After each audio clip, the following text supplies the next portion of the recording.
तो फ्रेंड्स, ये नोकिया का एक मॉडल है हमारे पास C32 C32। अभी इस मॉडल में प्रॉब्लम क्या है? तो प्रॉब्लम है टच नॉट वर्किंग। कस्टमर का कहना है कि भैया CPU पे हीट मारता हूँ तो थ्रेड चल जाता है और कुछ टाइम के बाद ये फिर से बंद हो जाती है टच। तो अभी इस केस में, ऐसी कंडीशन में, क्या CPU पे हीट मारना सही था या गलत था? अभी इसके अंदर क्या क्या काम हो रखा है, तो चलिए इसको आई टेस्टिंग करते हैं और ट्रेस करते हैं। इसका वाकई टच काम फ़िलहाल नहीं कर रहा है, ठीक है। इसका टच बिल्कुल भी काम नहीं कर रहा है फ्रेंड्स। तो अभी हमने क्या करने का है, हम पहले इसको ट्रेस करेंगे। तो ट्रेस करने में हमें क्या फ़ॉल्ट इसके अंदर मिलेगा, क्या होगा इसका, तो स्टेप बाय स्टेप इसको देखेंगे।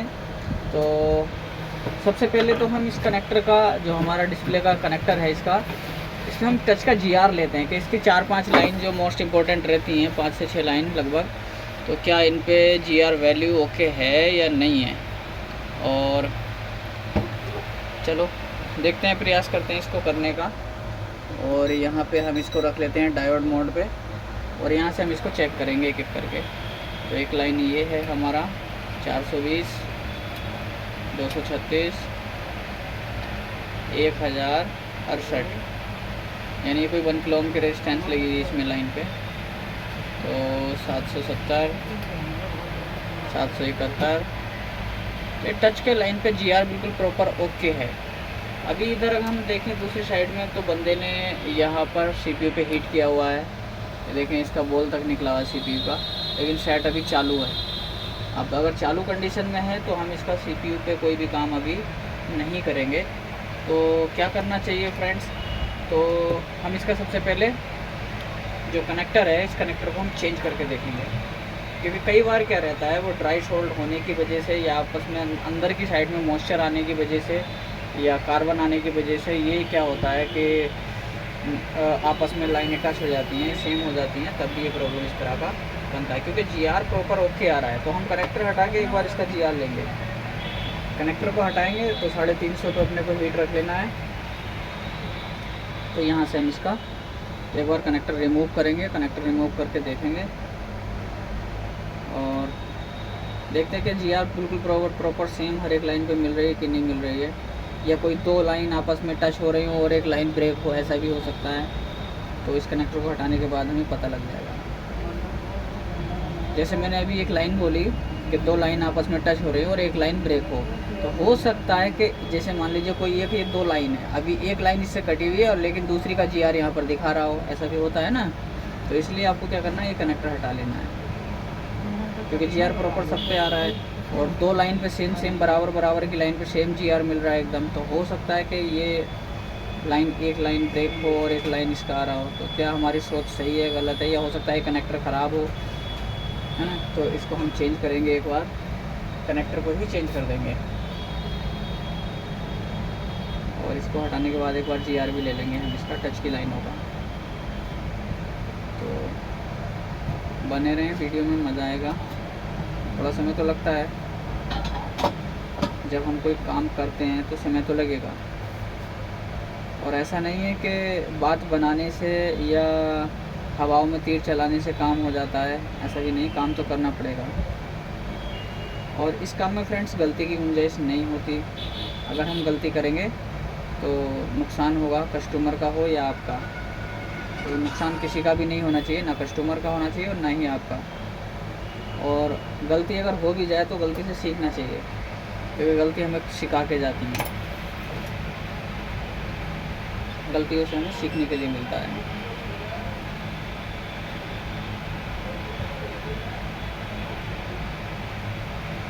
अभी देखते हैं तो क्या इसका GR बिल्कुल सेम है। जो कनेक्टर लगा हुआ था तब भी GR सेम था कि नहीं, थोड़ा ठंडा होने देंगे, क्योंकि रीडिंग अप डाउन हो सकती है गर्म मदरबोर्ड पे। क्योंकि IC का लॉजिक किसी का बढ़ जाएगा, किसी का घट जाएगा, लॉजिक 0 हो जाएगा, या क्योंकि IC के अंदर बहुत सारे रेजिस्टेंस और कैपेसिटर लगे होते हैं मिलियन और बिलियन के हिसाब से। तो इसको थोड़ा ठंडा होने देंगे और अब चेक यहाँ पर हम इसको कर लेंगे, क्योंकि इसका जो टच का लाइन होना चाहिए। अभी हम इधर टच का लाइन क्यों बता रहे हैं, इधर की साइड में ही ये टच का लाइन ये क्यों है? देखिए ये मीपी का लाइन है, ये 2 जोड़ा ये है, 1 जोड़ा ये है, 1 जोड़ा ये है, ये इधर मीपी का लाइन है, ये मीपी का लाइन है सारे, ये 10 के 10 मीपी के लाइन होंगे। और इधर के 5-6 लाइन। बोलने ले लिया क्या भाई? नहीं भाई, चलो मैं देता हूँ तुम्हें, वीडियो शूट हो रहा चालू करो है, अपना काम। वीडियो शूट बस हो अब रहा चालू। है, वीडियो शूट हो रहा है, 1 मिनट। हाँ। तो अभी हमने यहाँ पर चेक करना है फिर से कि यहाँ टच का लाइन पे ये GR हमें प्रॉपर मिल रहा है कि नहीं। अभी देखो 176 इसका वॉल्यूम घटा, इसलिए घटा क्योंकि जिस तरीके से मदरबोर्ड गर्म होगा तो कम ज़्यादा इसका होगा ही होगा। देखिए बिल्कुल सेम GR इसका हमें देखने के लिए यहाँ पर मिल रहा है। तो चलिए एक बार इसका कनेक्टर लगाते हैं नया, और उसके बाद हम चेक करेंगे कि क्या हमारा सॉल्यूशन हो पाएगा कि नहीं हो पाएगा। क्योंकि बहुत सारी बात और बहुत सारी चीज़ें ये हैं कि मदरबोर्ड खूब ठंडा होने के बाद भी ऐसा होता है कि अगर ये नहीं चलता है टच, तो फिर हम इसका एक बार CPU बाद में रिवॉल्व करेंगे, क्योंकि हीट कर रखा है किसी ने, हो सकता है ड्राई शोल्डर रखा हो कहीं से, कोई ट्रैक इसका मिस बिहेव कर रहा हो किसी तरीके से, है ना।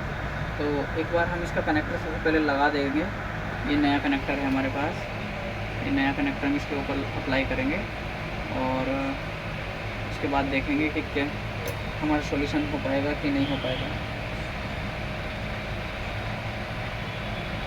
देखिए कनेक्टर लगाते समय फ्रेंड्स एक चीज़ का ध्यान रखना है, बहुत सारे जो दुकानदार भाई हैं या टेक्नीशियंस भाई हैं क्या करते हैं, जैसे हम कनेक्टर लगाते हैं, अभी कनेक्टर लगाने में क्या होता है, इसका जो प्लास्टिक होता है ना वो सब पिघल जाता है। कनेक्टर के ऊपर का टोटली प्लास्टिक ये वाला ये पिघल जाता है। तो आप क्या करेंगे, इस तरह से पेस्ट भर देंगे उसके ऊपर। जब हम थोड़ा पेस्ट लगा लेंगे उसमें तो क्या होगा, ये मेल्ट नहीं होगा, ये पिघलेगा नहीं। ये थोड़ा पेस्ट हम इसके ऊपर थोड़ा ज़्यादा लगा देंगे। अब इसको सेट करेंगे हम अपने हाथ से, और मदरबोर्ड हमारा बहुत अच्छे से सूटेबल रुका होना चाहिए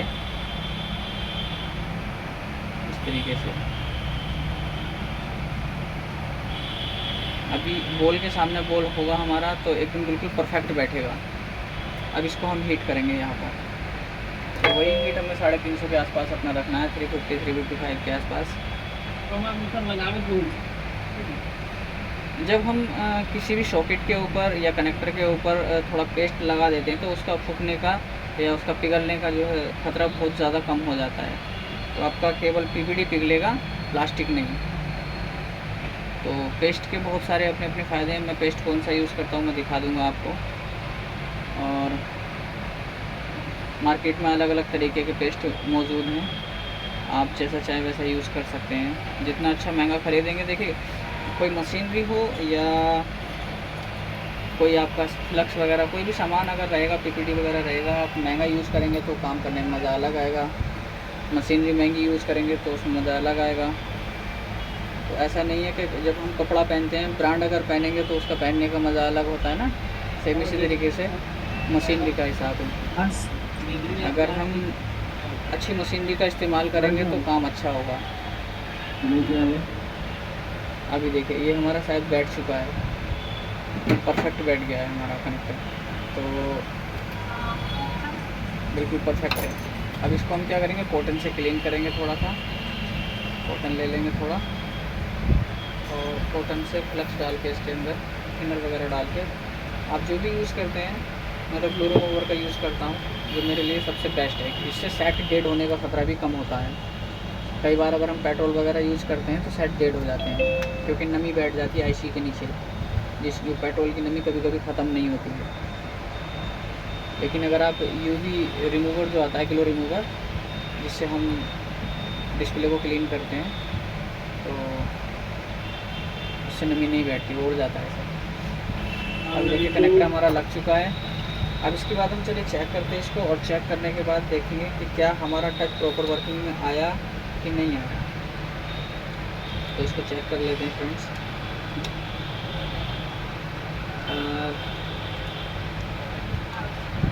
काम करते समय अगर आप गलती करेंगे तो गलती की गुंजाइश अपने काम के अंदर नहीं होती है।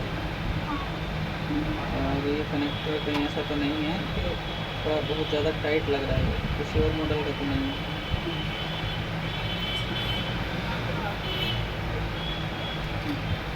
कनेक्टर लग ही नहीं पा रहा है, साइज़ गलत है शायद। प्रेस करके दबा के और इसको एक बार ऑन करेंगे। थोड़ा टाइट है फ्रेंड्स, ये हो सकता है कि थोड़ा मॉडल अप डाउन हो सकता है, या हो सकता है लोकल मिलेगा कनेक्टर मार्केट के अंदर, लोकल ही मिलेगा। ओरिजिनल में और लोकल में डिफरेंस तो होता ही है। और ये हमने बैठा दिया कनेक्टर अच्छे से।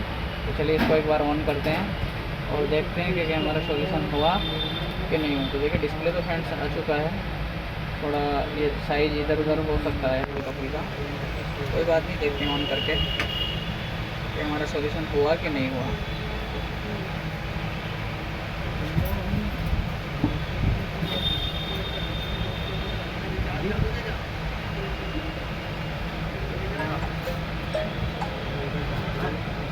सेट ऑन हो चुका है।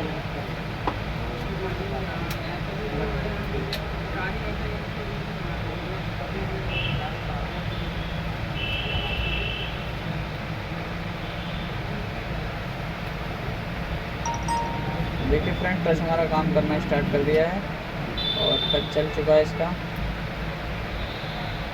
तो देखें आप, तो बात यही है दोस्तों, अभी हम अगर इसका CPU बना डालते हैं, जैसे उन्होंने बोला था कि भैया मैं इसको हीट करता हूँ, CPU पे हीट करता हूँ तो टच चल जाता है, ऐसा वैसा ये वो, है ना। तो अगर अब हम भी उसके कहने में आकर के और डायरेक्टली इसका CPU बनाते तो मेहनत वेस्ट जाती कि नहीं जाती, प्रॉब्लम फिर भी सेम रहती है। क्यों? क्योंकि प्रॉब्लम इसका कनेक्टर से थी, जो इसका सॉकेट है, सॉकेट से प्रॉब्लम था।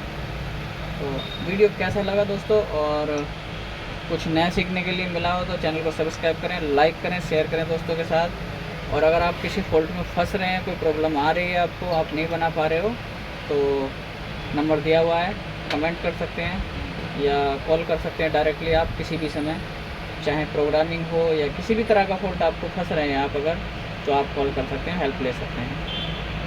और आज के लिए इतना ही, मिलेंगे फिर किसी दिन किसी और वीडियो में, तब तक